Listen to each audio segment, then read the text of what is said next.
આજે મહાવીર જયંતિને કારણે ભારતના શેર બજારો તો બંધ છે, પરંતુ વિદેશી શેર બજારોના ઉછાળાને કારણે આવતીકાલે બીએસઈ અને એનએસઈમાં પણ ઉછાળો આવે એવી સંભાવના વ્યક્ત કરવામાં આવી રહી છે। નમસ્કાર। અમેરિકાના રાષ્ટ્રપતિ ડોનાલ્ડ ટ્રમ્પે રેસિપ્રોકલ ટેરિફમાં જે પલટી મારી એને કારણે વિદેશી શેર બજારોએ જબરજસ્ત વધામણા આપ્યા છે અને અમેરિકા સહિતના શેર બજારોની અંદર જબરજસ્ત ઉછાળો જોવા મળ્યો છે।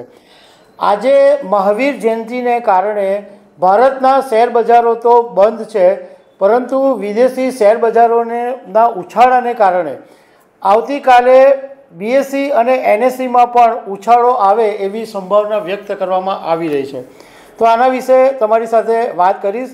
મારું નામ રાજેશ શાહ છે અને તમે જોઈ રહ્યા છો ગુજરાતના સૌથી મોટા ડિજિટલ ન્યૂઝ પ્લેટફોર્મ ખબરછે.com।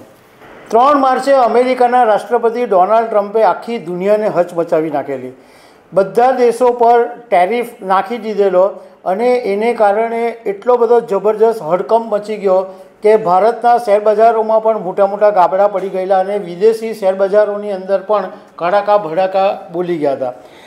આખરે ટ્રમ્પને એવું સમજાયું કે આ ડિસિઝનને કારણે દુનિયાના અર્થતંત્રને મોટો ફટકો પડી રહ્યો છે, એટલે ડોનાલ્ડ ટ્રમ્પે ગઈકાલે એક એવો નિર્ણય કર્યો કે ચીન સિવાય બાકીના બધા દેશો પર રેસિપ્રોકલ ટેરિફ છે એને હમણાં 90 દિવસ માટે મુલતવી રાખવામાં આવ્યો છે।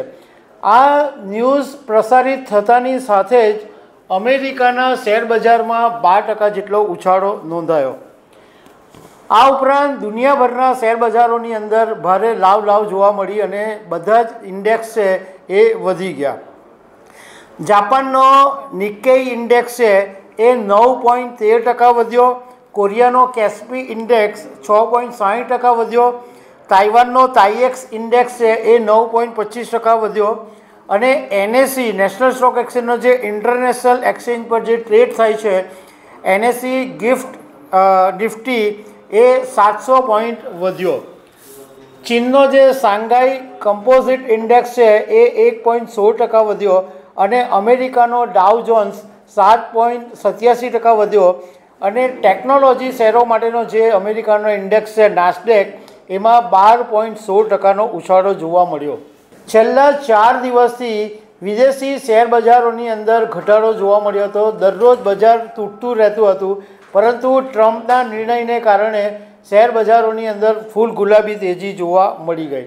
હવે ભારતીય શેર બજારોમાં એવું થયું કે આજે મહાવીર જયંતિને કારણે Bombay stock exchange, national stock exchange બંને બંધ હતા, એટલે આ ઉછાળાનો લાભ નહીં મળ્યો। બાકી જાણકારોના કહેવા મુજબ જો આજે મુંબઈ શેર બજાર અને એનએસઈ ખુલ્લું હશે તો મોટી તેજી બંને શેર બજારોની અંદર જોવા મળશે।